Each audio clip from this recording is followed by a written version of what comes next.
বিসমিল্লাহির রহমানির রহিম। সকল প্রশংসা আল্লাহর, সকল ক্ষমতার মালিক আল্লাহ মহান। আসসালামু আলাইকুম আমার প্রাণ প্রিয় সকল আপনজন, কেমন আছেন? আমি আপনাদেরই কান্তাপা আবারও চলে আসলাম, আল্লাহর নামে কাজ শুরু করলাম।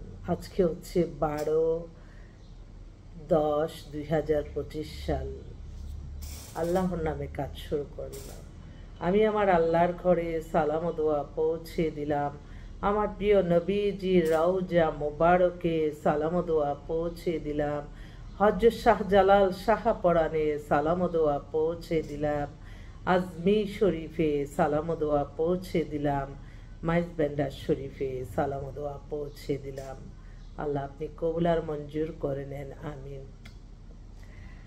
আলহামদুলিল্লাহ, আলহামদুলিল্লাহ, আলহামদুলিল্লাহ। আবারও আসতে হলো আপনাদের মাঝে।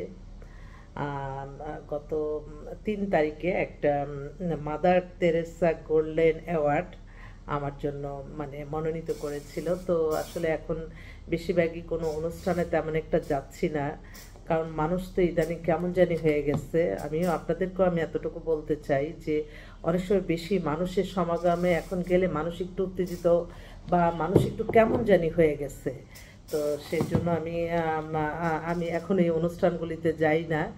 তো যাক, তো আমার ওই সংগঠক যারা আমাকে মনোনীত করেছে তারা অ্যানাউন্স করেছে, দেখছে যে আমি নাই। তো তারা আজকে আমার অফিসে এসে এই অ্যাওয়ার্ডটা প্রদান করলো, বলল যে আসলে আপনি mother Teresa award, golden award 2025 আপনাকে মনোনীত করেছে। আলহামদুলিল্লাহ, আলহামদুলিল্লাহ, আলহামদুলিল্লাহ। আসলে এই সম্মান জানাইলে দেখা যায় যে আমাদের কাজের অ্যাক্টিভিটিস থাকে।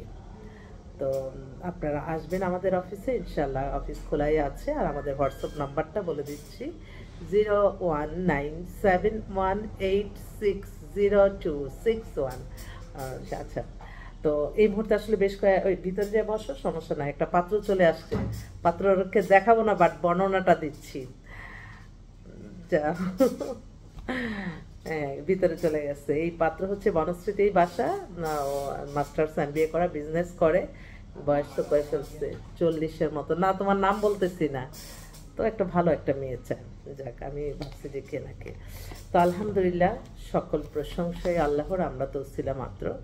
এই মুহূর্তে এক ভাই, আমার খেয়ালও নাই, অনেকে না এসে বলে যে ওই যে আপনি বিয়ে দিচ্ছেন তার মেয়ের, ওই যে আপনি বিয়ে দিচ্ছেন তার ছেলের ঘরের মেয়ে বা ওর বোনের মেয়ে, এইভাবে যখন বর্ণনা, আমার অনেক সময় খেয়ালও থাকে না। তো আলহামদুলিল্লাহ, এটা কখন বলে, আরেকজন কখন পাঠায়, এখন বয়স হয়ে গেছে, ওরাও কিন্তু ছেলে মেয়ে বিয়ে দিবে। ওই যে ওরা মনে করে যে আল্লাহ আপাতত এই ইনফরমেশনের কারণে আমি তাকে পেয়েছি।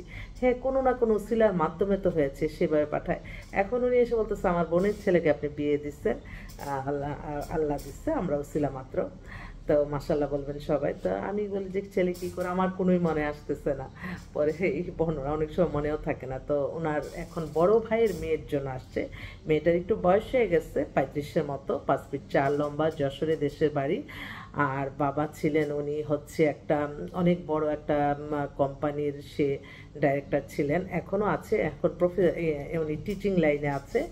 মেয়ে হচ্ছে ব্যাংকে আছে, এখানে নিজস্ব ঢাকা ইউনিভার্সিটি থেকে পাশ করা মেয়ে, ফাইন্যান্সে ব্যাংকে জব করে। এবং পিএইচডির জন্য অফার আসছে তার আমেরিকা, জার্মানি আর হচ্ছে লন্ডন, এই কয়েকটা জায়গার পিএইচডি অফার আসছে। তো মেয়ে ব্যাংকে যেহেতু আছে, খুব ভালো পজিশনেই আছে, তারপর তার পিএইচডি করার জন্য সে যাবে। তো এই 3টা দেশে যদি ছেলে হয় ভালো, তারা একটু চাচ্ছে। মেয়েটা খুবই সুন্দরী, এক কথায় অপূর্ব সুন্দরী, হাইট টাইট মিলে। তো আমি বললাম যে ভাই এত দেরি করছেন কেন? ওই যে কেরিয়ার গড়া এটাই।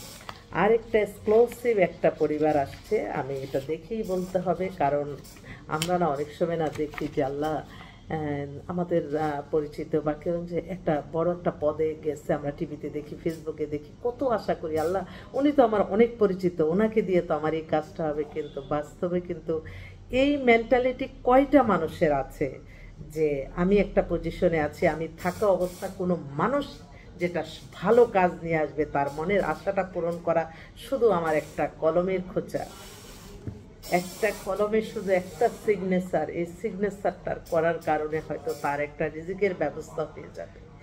এই যে এত বিত্তশালীরা বিত্তশালী হচ্ছে, ক্ষমতাধররাই ক্ষমতাশালী হচ্ছে, কয়টা সাধারণ মানুষের দোরগোড়ায় পৌঁছাচ্ছে, তাদের পরিচিতর মধ্যেই তারা সবকিছু করে নিচ্ছে অহেতুক। অথচ এমন একটা মেন্টালিটির মানুষ আমাদের এই রাষ্ট্র পরিচালনায় বসা দরকার, যে মানুষগুলি শুধু আল্লাহর সৃষ্টি মানুষ দেখে তাকে সহযোগিতা করবে, সাহায্য করবে। এই যে এত অর্থবিত্তর মালিক, তারা দেশে বাড়ি করে, বিদেশের থেকে কোথায় যাবে কবরে। এই যে সাধারণ যে মানুষের, একটা মানুষের জীবনে কত আর কি লাগে। যাক, আমরাও অনেক আশা করি যে আল্লাহ এখন এমন একটা বায়োডাটা রাখছে, সে বাংলাদেশে খুব নাম করা একজন একটা ইয়ের সে প্রধান। তো ওনার মেয়ে ইঞ্জিনিয়ার, ইংলিশ মিডিয়ামে এ লেভেল করছে, বিএসসি ইলেকট্রিক্যাল ইলেকট্রনিক্স ইঞ্জিনিয়ার। তো মেয়ের তো বয়স করে ফেলছে, ডেট অফ বার্থটা 85, হাইট 5 ফিট 3, ফর্সা সুন্দর, মা হচ্ছে শিল্পপতি, মায়ের দাদার নানারা ওই ব্যাংকের মালিক, অনেক কিছুর মালিক, আর বাবা হচ্ছে রাষ্ট্রে একটা গুরুত্বপূর্ণ পদে আছে। এইবার বলেন, এই মেয়েরা, এই পরিবারটা তো আর যেখানে সেখানে দেওয়া যাবে না। আমি দোয়া চাই। সে আবার ওর বাবা বলছে যে আমার ওয়াইফ যেমন শিল্পপতির মেয়ে, নিজেও শিল্পপতি, আমার মেয়েকেও আমি শিল্পপতির ছেলে বিয়ে দিব, অবশ্যই শিক্ষিত, ভালো। ওনাদের গুলশান বনানীতে অনেক বাড়ি গাড়ি সব কিছুই আছে। ওনারা আসলে মায়ের কোলটা অনেক বেশি বেশি বেশি দেশের বাড়িটা আছে এক জায়গায়, বেশি বললে আবার ওই যে কারো চোখে যদি পড়ে, এগুলি নিয়ে তো অনেক মানুষ, তো মানুষের ভালোটা করতে পারে কয়জন, খারাপটাই বেশি করতে পারে দেখবেন, ভালোটা কয়জন করতে পারে। তো এই আর কি, আমাদের এই মেয়েটার জন্য একটা ভালো ছেলে যদি পেয়ে যেতাম, হয়তো তাকে আমি বলতাম। কিন্তু অনেক আশা করি না, এরকম প্রতিদিনই অনেক আশা স্বপ্ন নিয়ে কাজ করি, তারপরে দেখি কিছুই না। তারপর মানুষের কল্যাণ করে যাব, যতদিন সুস্থ রাখছে আল্লাহ, আল্লাহর কাজ যাতে করে যেতে পারি এবাদত বন্দেগীর মতোই। ফোন আসতেছে অনেক। তো আমার এই এক্সক্লুসিভ পাত্রীদের কথা বললাম, আর এই অ্যাওয়ার্ডটা পেলাম আমি আপনাদের উদ্দেশ্যে উৎসর্গ করলাম, কারণ আপনারা না আসলে তো আমার এই অ্যাওয়ার্ড পাওয়ার কোনো যোগ্যতা আমার নেই। আপনাদের কাজ করি, তাই আল্লাহর রহমত এবং বরকতেই হয়তো তারা সম্মানিত করে গেছে।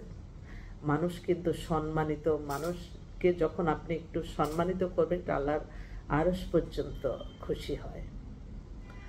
তো আলহামদুলিল্লাহ, আপনারা আসবেন আমাদের অফিসে।